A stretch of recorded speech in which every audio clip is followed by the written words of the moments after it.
Hello, strugglers. It is time for another exciting interview. We are talking to a man named Isaac.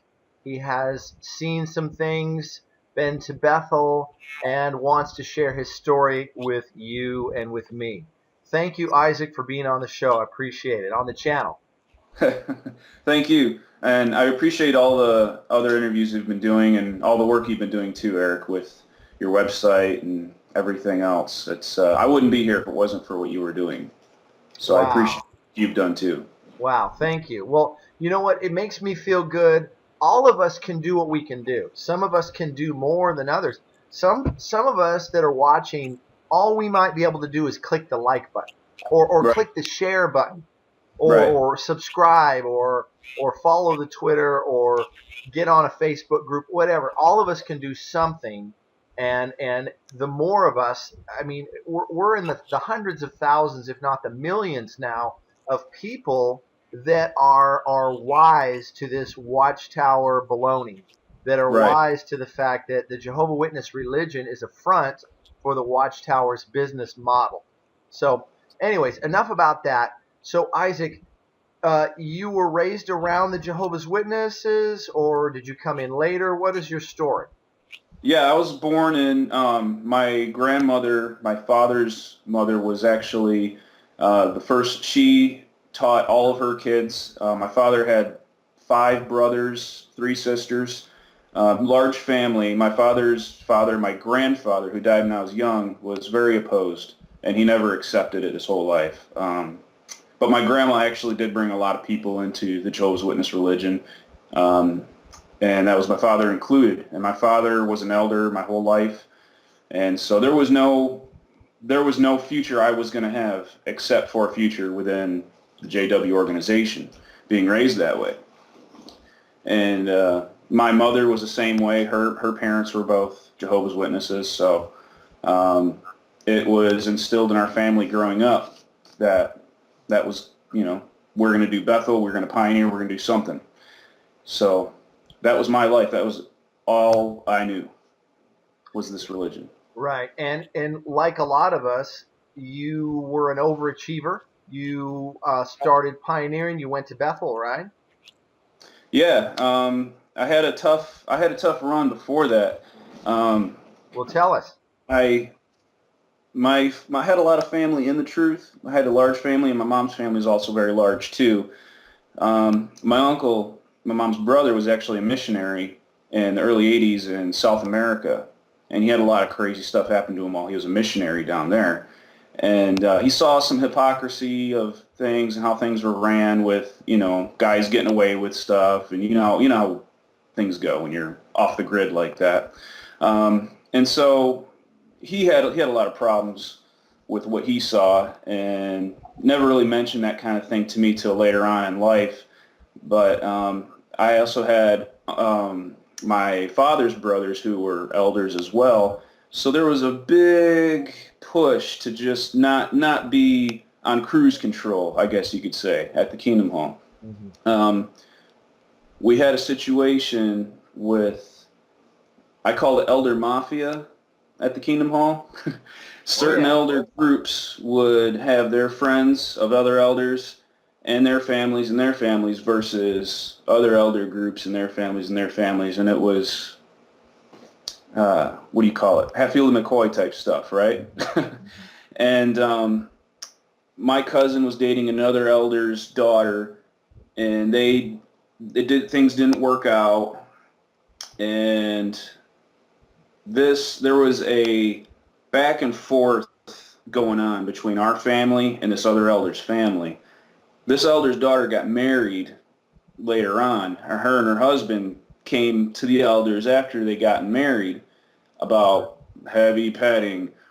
And so they're like, my uncle, who was the presiding overseer at the time, was like, hey, I gotta move forward with this. There's like a bunch of people that know, you guys got a big family, this other guy that she's married to, he's got a big family. Everyone knows in the family, she has to be publicly reproved according to the elder book. So he moves to publicly reprove her, and her dad was trying to stop it the whole way. He's like, every stop, he's like, no, just do it private. Let's keep it under let's sweep it under the rug. Trying And he's to like, save no. face. Right, exactly. Right. I got an image I got to keep up here. Come on. And so this happened, and this was like the very beginning of a domino effect of things later on that would affect my life, my brother's, everybody's, because of this one thing. So they got reproved. And then his son actually was the first one in our congregation in a long time to go to Bethel. When he went to Bethel, everyone was like, wow, you've got such a great family. You're a pioneer, your wife's a pioneer, your son's a Bethel, blah, blah, blah. So, like, he was shining really, really bright. And then this happened. So he did not like my uncle very much. It was his mission to ruin our family's reputation from that point on. My cousin gets married. Now, my cousin was gambling. He was going to a casino, once a week or so, and then he'd go and gamble on football games and stuff. He wasn't sucking out all the money from the savings or anything. He was just doing it, whatever. This was his hobby. Yeah. It was just doing it for fun. And his dad my uncle was like, hey, what are you doing? What are you going up there all the time for? He's like, well, I'm just going to the casino, gambling once in a while. He's like, whoa, you can't do that. You can't do that. That's against the rules. And so, yeah, he's like, oh, okay, what do I do? He's like, well, you got to tell the elders, but I can't be there because I'm your dad, because that's a conflict of interest. Yeah. You know the rules. I do. So he goes and tells Jim, I said his name. There's a lot of Jims in the world. He tells this elder, he's like, hey, I want to talk to you. I told my dad about it. I've been going up to the casino to gamble.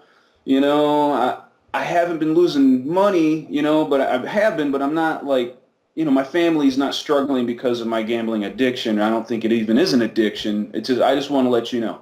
And he's like, oh, I'm glad you told me. Don't worry about it. It'll be fine. Just don't worry. 6 months go by. He gives him a call. He's like, hey, Luke, remember that thing you told me about 6 months ago? Yeah, we got to have a judicial committee about that. Yeah. So he's like, what? And he tells his dad, he's like, hey, you guys are having a judicial committee for me? He's like, no, I didn't hear anything about it. He's like, yeah, there's a judicial committee for me gambling like last year, for something I already like confessed about. So whatever. And he's like, all right, we'll just go to it and tell them, what happened. So the judicial committee was just, I've never been in one yet.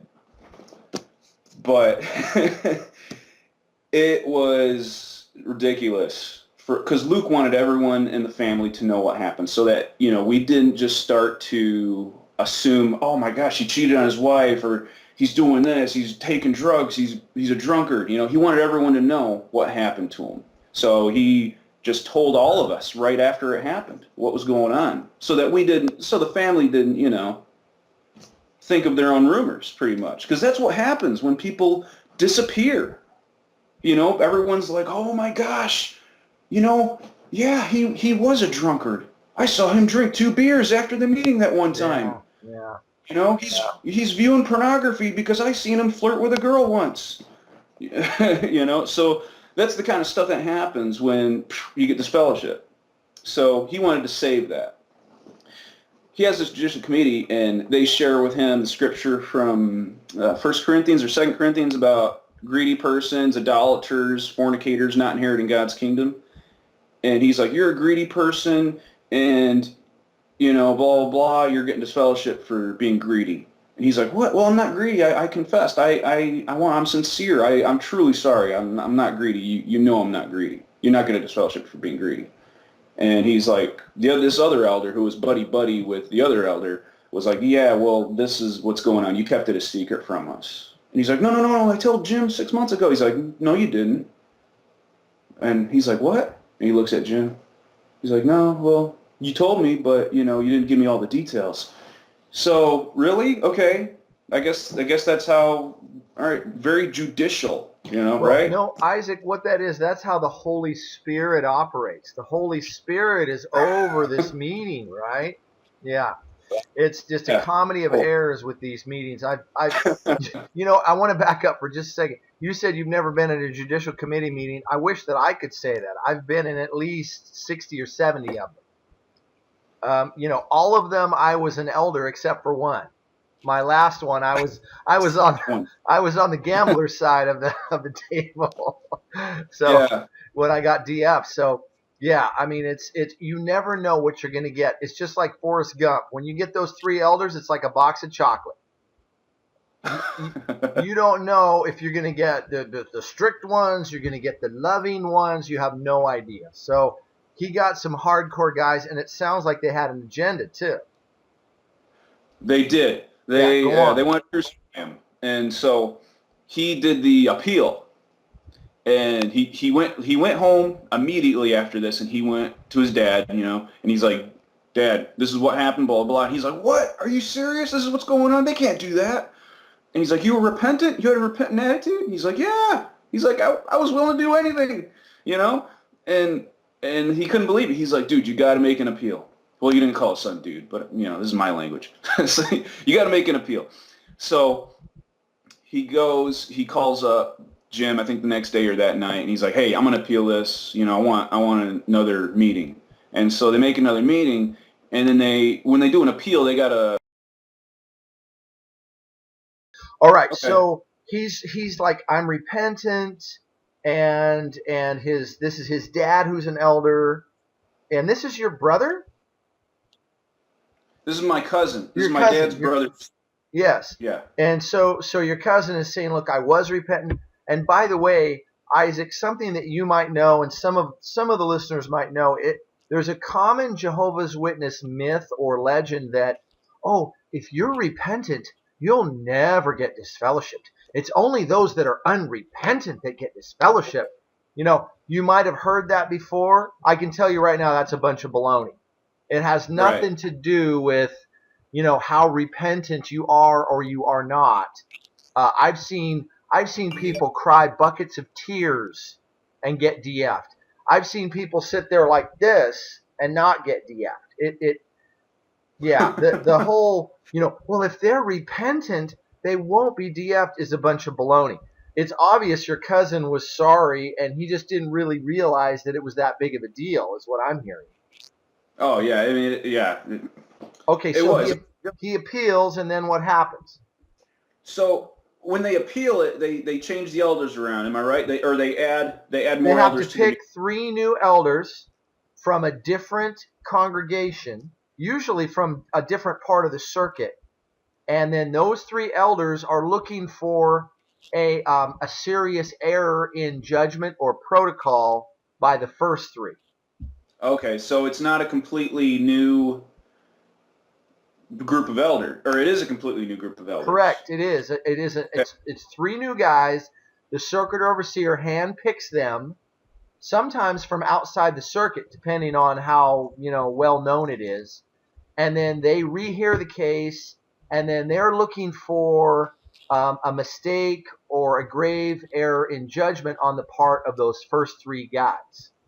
That's why I thought, because I've read the Elder's Manual. Yeah, haven't we all? Yeah, that secret book. Yeah, that's what I thought. And from his story, it sounded like what had happened was they had another meeting, and they only swapped out one other brother.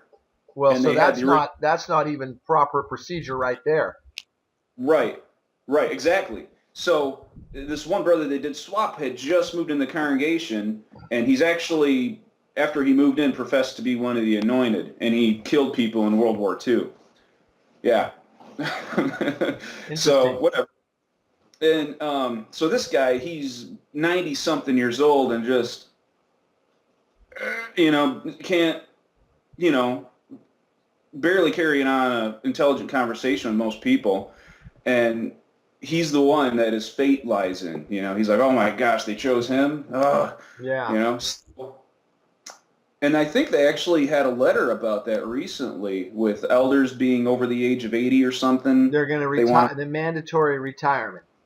Yeah. That medication gets to them. I'm in South Florida, I know. All right. So what was the upside? When did your cousin end up getting disfellowshipped after the appeal, or what? He did because they what happened is he was like he brought a notepad with him the second time and they're like, hey, nobody can see those notes, this is all secret. And he's like, yeah, I know, but this is just for my own, this is just for me, no one else will see it but me, because I got to keep track of what's going on. And sorry, the camera's falling there. No worries. So he's like, well, you said in the last meeting you're going to disfellowship me because I'm being greedy. No, we didn't say that. You're being disfellowshipped because you have an unrepentant attitude. And he's like, what? No. You shared the scripture with me about no greedy person's not inheriting God's kingdom. And they're like, no. We said you were unrepentant because you showed an unrepentant attitude. You tried to hide this from us. Now you know why they don't have any note-taking or recordings of these meetings, because they're so inconsistent with what they say is going on. They can change completely, a complete 180 on what happened in a meeting just a couple days before. And it's their word against yours. And Isaac, I can tell you this: when you're an elder and you DF somebody and they appeal, that makes you very nervous. And it happened to me, I think, 2 times. 2 of the people I DF'd appealed, maybe 3. But you're very nervous because now your little procedure and your little meeting is scrutinized. And it's all about CYA, cover your ass. It's all about covering yourself at that point.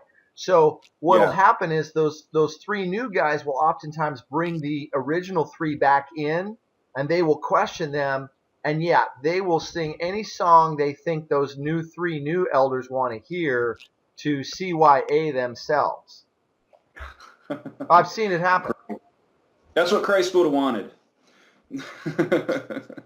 So he gets disfellowship because he starts getting really angry in this second meeting. And they're like, well, now, you're showing fits of anger. So really, you're not improving any. We're going to disfellowship you. And he's like, whatever. So he gets disfellowshipped. And I think I was like 11 or 12 at the time, maybe 13. His wife was cheating on him with a servant in the hall. This, during, not while he was disfellowshipped. This was the only time in their marriage where she was ever nice to him. All the rest of the time, she was a complete, what. But anyways, this guy who happened to be his best friend, best man at his wedding, everything. She was cheating on him with this guy. Yeah. So things are starting to happen. He's starting to notice weird stuff. After he gets reinstated, finds out about this, that they're cheating. They had an abortion, and they had written letters to each other, that actual physical paper letters, love letters, into the mail to each other, terrible, what do you call it, breadcrumbs. And so this happened, and then this created a big mess, and it was like he was trying to seek the elders' help throughout all this, and they were just kind of like, oh, yeah, we don't got time right now. We're busy with something else. And his dad actually wasn't serving as an elder because he was having heart issues.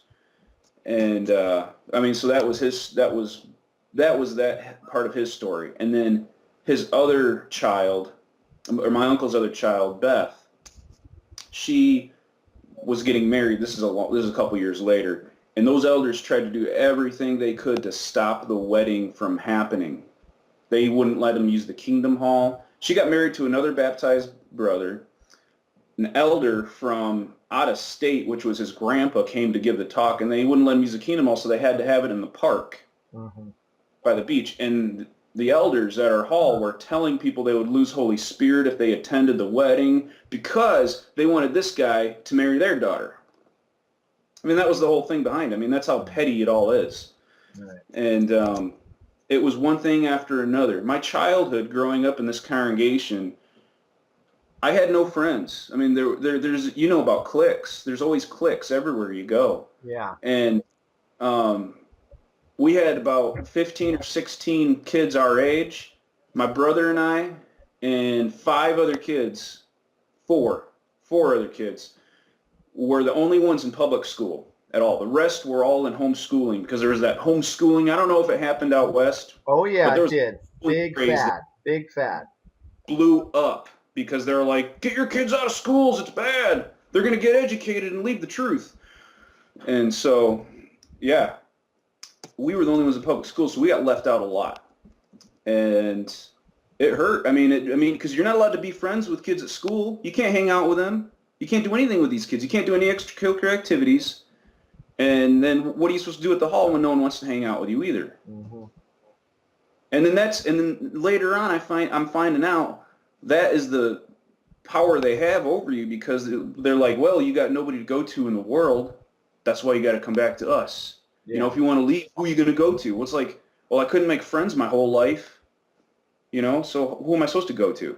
But that you can see how that all fits into their agenda of control. Yeah, it's a good observation. So you Yeah. finally decided you were going to get baptized then, and how old were you when that happened? I was 16. And that was after those things had happened. And then I had, trouble with music. I think I had talked to you about that with the music thing I had. That was in my first elders meeting, actually. So I had an elders meeting because I was in a talent show for high school with a couple other brothers. We played music, and they always pick on the guys who play music. It's true. I don't know. I don't know what it is, but my dad was a musician. He actually had to step down as an elder because somebody dropping off their family member, they weren't a witness. They saw my dad and they're like, "Hey, I saw that guy playing in the bar last night." And then they're like, "What, really?" And they went and told the elders, and the elders were like, "Yeah, you're still playing in bars, Tim?" My dad's like, "Oh, okay. Well, I'm going to stop. I'm not going to, whatever. I'm just going to stop playing music altogether." He didn't want to stumble anybody, so that's what he did. But I'm surprised, he kept doing it that long even, because there's a lot of people that got in trouble for stuff way far less than that. Yeah. But I got in trouble because we played an Ozzy Osbourne song. We played Crazy Train. And me and a bunch of other witnesses. Oh, it is, yeah. And we felt so legendary rocking that thing, even though it was probably the worst version of Crazy Train anyone has ever heard, because a bunch of 15-year-olds are playing it. But and it's funny too, like I didn't have a CD player, so I had to borrow the CDs from like Metallica and Black Sabbath, all those CDs. My dad had a CD player, and I actually recorded them onto Watchtower tapes. Remember you get the magazine? You took an old Watchtower on cassette and then put the little piece of tape on the top and then recorded over it? Yeah. Well, at least you found something useful for that cassette. I did, yeah, because it was only sitting in my dad's van for months, and so I had all these tapes, I'd like put little marks on them. I'm like, okay, this one means this. I had a book. I'm like, okay, yeah, that's Justice for All. Okay, March 30th, Watchtower. That's that one. And so I had my tapes all set up with my music, and my dad's like, "Oh yeah, he's listening to the tapes on his time off. Oh, good kid, good kid." Dude, that's brilliant. Dad, wait, hold on, that's brilliant. So you recorded heavy metal onto the Watchtower on tape, and then you had down in a book what was what, so you could just pull it off and listen to it, and it was music, not that stupid voice reading the magazine. Paragraph 3. That's brilliant. That is brilliant. All right, the interview is done. This is the best interview I've ever done. Thanks for being on the show, Isaac. It's been great talking to you. No. All right. Okay. So you like the hard rock, you like the metal, and they found out, and then you were talked to at 16. And were you baptized yet, or were you like an unbaptized publisher at that point? I think I was 15. I want to say I was 15 years old. It was a year before I got baptized. Okay. Because I was in 10th grade. Yeah, and then I got baptized the next year. But the very next day, see what happened was at the talent show, a bunch of witnesses showed up, and then there was actually other witnesses in the show. The only other witnesses that went to public school were in the talent show because they went to the same high school as me. So there was also that night, like do they call them get-togethers out west? Sure. Yeah, they call them get-togethers in New Mexico when I lived there. But yeah, they had a get-together that night, and a bunch of them went over to that afterward. What happened was there's another band that played, and they were a lot heavier. And like a riot happened. The cops showed up because they put these big panties, like these huge fat girl panties, on a beach ball, and they threw it out to the crowd. And the lead singer, his ex-girlfriend, was in the crowd, and the song must have been about her or something, and her boyfriend was with. And all these people were storming the stage and beating up the band, guys in the band. It was cool. And I was like, whoa! And all the witnesses were like, oh my God, Armageddon! And they all left screaming. And I was like, oh, I'm going to get in trouble for this. And sure enough, I get home, my dad's like, oh man, the elders are going to eat you up tomorrow. I'm like, oh, okay. And so go in there, and Jim, the elder who's, was at war with our family, he's like, hey, so I heard you played some Ziggy Osbourne or it was Ozzy Stardust, that's what he said. Ozzy Stardust. He's like, and then it started a riot, blah, blah, blah. And I'm like, Dad, do you want to tell him what's going on here? You were there, Dad, tell him, you're an elder. And because my mom and dad came in the room with me, the back room. And my dad's like, oh, well, this is what happened, blah, blah, blah. And he's like, okay, but we're very concerned that you played Ziggy Osbourne or Ozzy Stardust. And I'm like, I don't know who that is, Jim. I don't know. I didn't play any Ozzy Stardust song. I don't know what you're talking about. That's two different rock stars, man. Get it right. And I was like, I know you were Nam for, most of the 70s, so you don't know these things, but whatever. And my dad's like, actually, it's two different people. He played an Ozzy Osbourne song. And Jim's like, yeah, that guy, he's bad, blah, blah, blah. I don't know who he is, but he's bad. And so that was my first elders meeting, and they were like, oh, okay, slap on the wrist, don't want to see you doing this again type thing. And I can't play music anymore with the guys I was playing music with because they all got talked to by their elders at their different congregations they went to too. So yeah, that was my first meeting. And I got baptized the next year in Detroit with my cousin, two of my cousins, my brother, and like 5 other kids from my hall. And there was us 5 with like 400 and something other people, tons of people. And we were all out, we got to sit out on the football field. That was pretty cool. And me and my brother got baptized at the same time. We both went under at the same time. And our parents couldn't see it because there was all the zombies around the pools with the cameras and stuff. And it was just like, there's no way they could have seen us, and they had 2 separate pools. So they missed out on that. They were kind of sad, but that was my baptism. And I only wanted to do, I changed a lot in a year from that meeting till my baptism because we had a really, really awesome circuit overseer that came, and he was a really intelligent guy, and I was really drawn to this guy. And he singled me out and my brother because we both were in public school, and that's what made me feel good. I was like, you know what, I'm not doing something wrong. I'm getting an education. That's what he actually told us from the platform. He had a part on homeschooling because it was such an epidemic at that time. This is 2001, 2002, and he was like, these kids need to have an education if they're going to at least be able to try to educate somebody from the Bible in the world. They can't just be going out there dummies. It's true, because I will say this, Isaac. I've met some witnesses that were homeschooled, and there was even one elder that I served on the body with for a little while.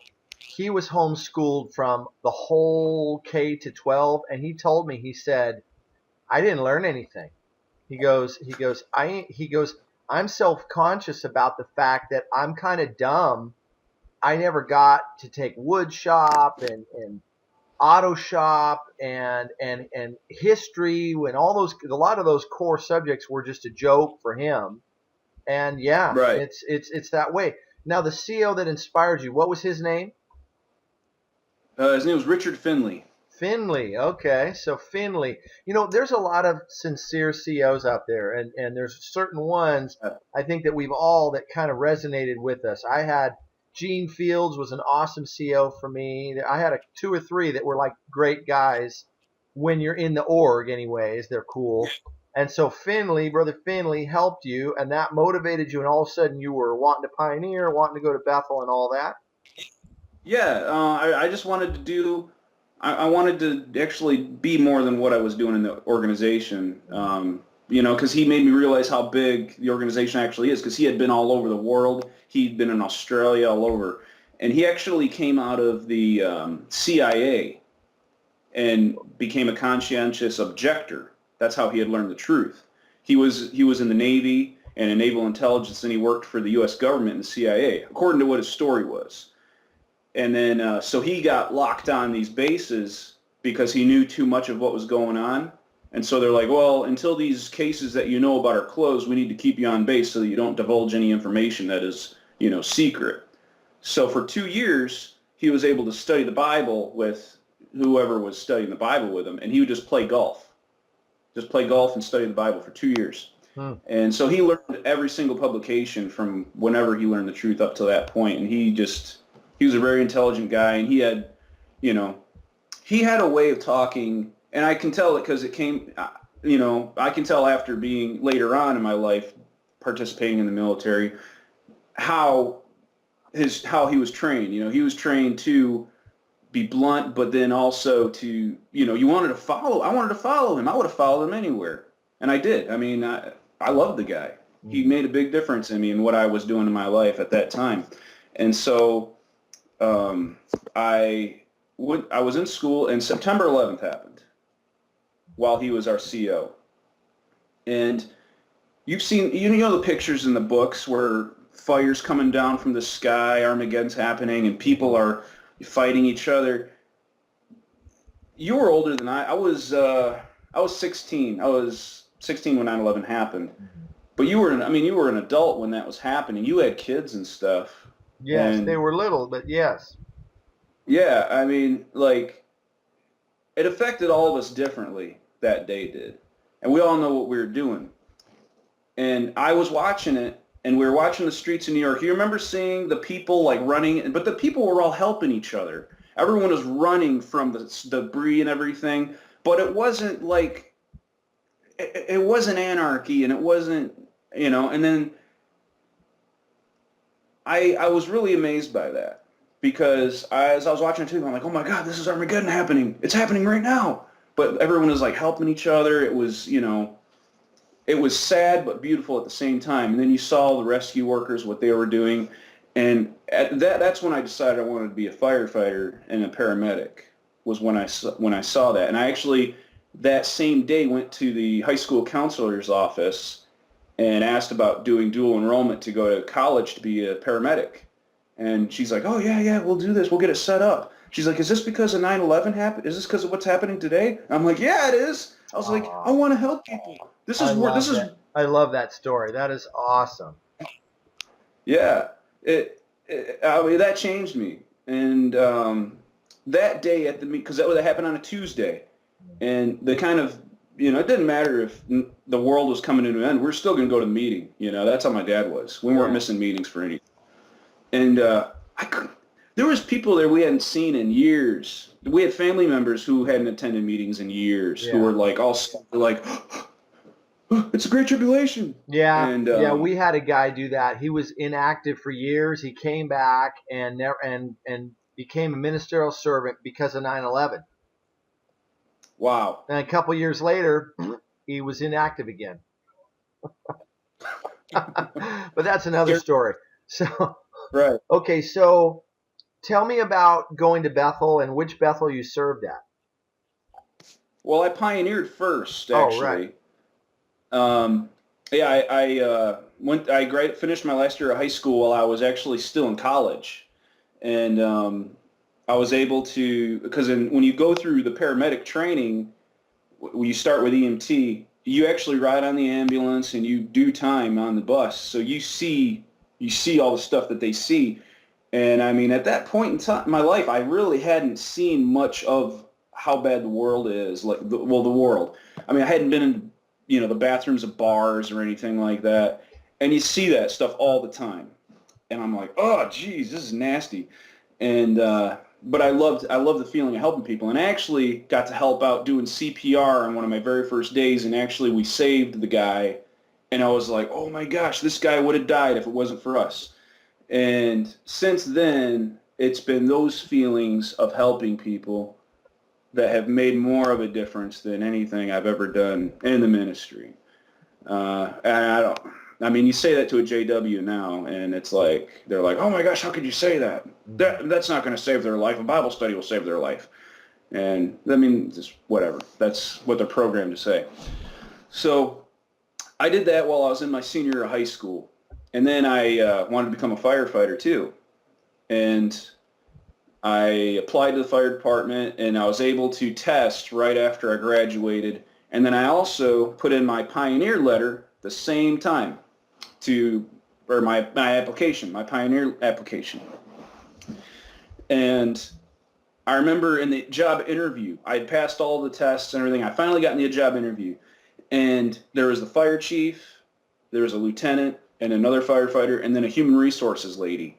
And they were asking me, all these questions. And then the chief is like, so where do you see yourself, where do you see yourself in the future other than this? What do you do? What's your hobbies? I'm like, well, I'm, one of Jehovah's Witnesses, blah, blah, blah. I go door to door. And he's like, okay. And I was like, yeah, and I'd like to go to Bethel. He's like, what's Bethel?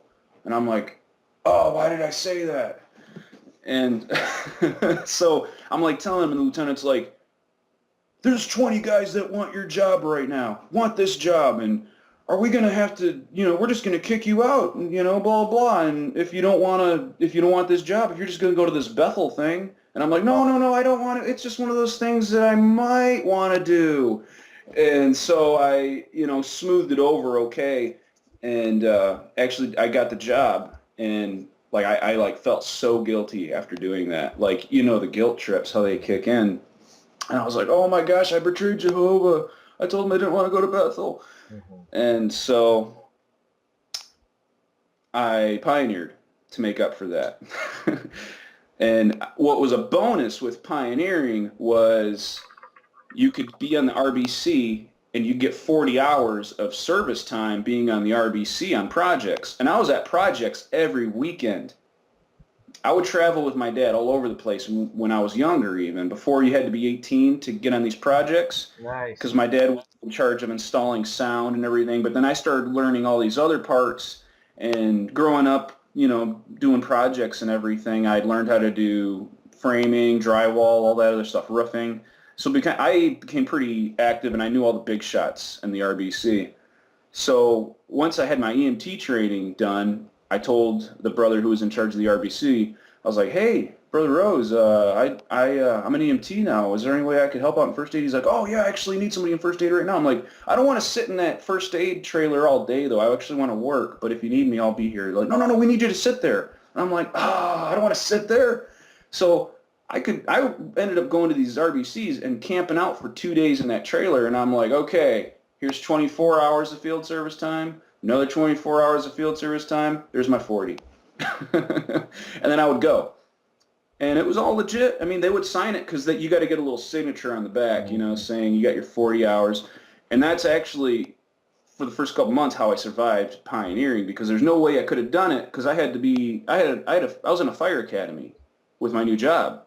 So I had my school days in the fire school plus my work days. And then I had to get pioneering in there. Oh my God, that is a huge schedule.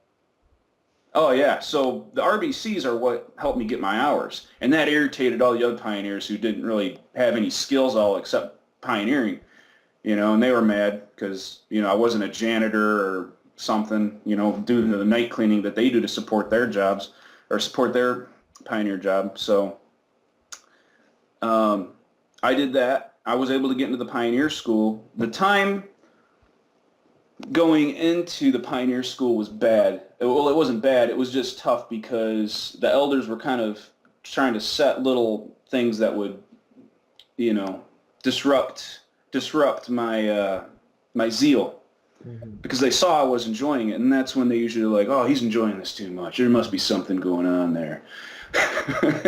And so what had happened was I took a Russian class because I had just, I asked Brother Finley on one of his visits, I'm like, what is there a need for? How can I, because I just don't want to be a regular pioneer. I want to be like, I want to do something special. And he's like, well, why don't you learn a foreign language? I'm like what? And he's like, well, like Russian or Spanish or something. And he's like, but Spanish doesn't need that much help. Why don't you learn Russian? Because in the part of the country I lived in Michigan, there's a big Russian group, and there's actually congregations there in the Detroit area. So I'm like, oh, okay, I'll do Russian. So I looked at the community college that I lived by, and I'm like, hey, they got a Russian class, and I started taking it. And that and the fire school. The fire school days were on Tuesdays and Thursdays, so those are my meeting days. So I missed meetings for almost a year straight, but I was a regular pioneer. You're right. And I would go to attend different kingdom halls when I could that would have the meetings on a different day, but that happened like maybe the first 2 weeks, and I was like, okay, I can't do all this. And so, yeah, nothing happened. I never, the elders never talked to me that whole time, because they would see me on Sunday, and then they would see me in the ministry in the middle of the week. So, whatever. I was able to slide under the radar pretty good. But once I took this class, that's when they were like, because I told them, I'm like, hey, I'm taking this class. And they were like, oh, you're in college again? And I'm like, yeah, I'm taking a class so that I can go out in the ministry and do this special group here. Excuse me. And they're like, oh, okay, well, whatever.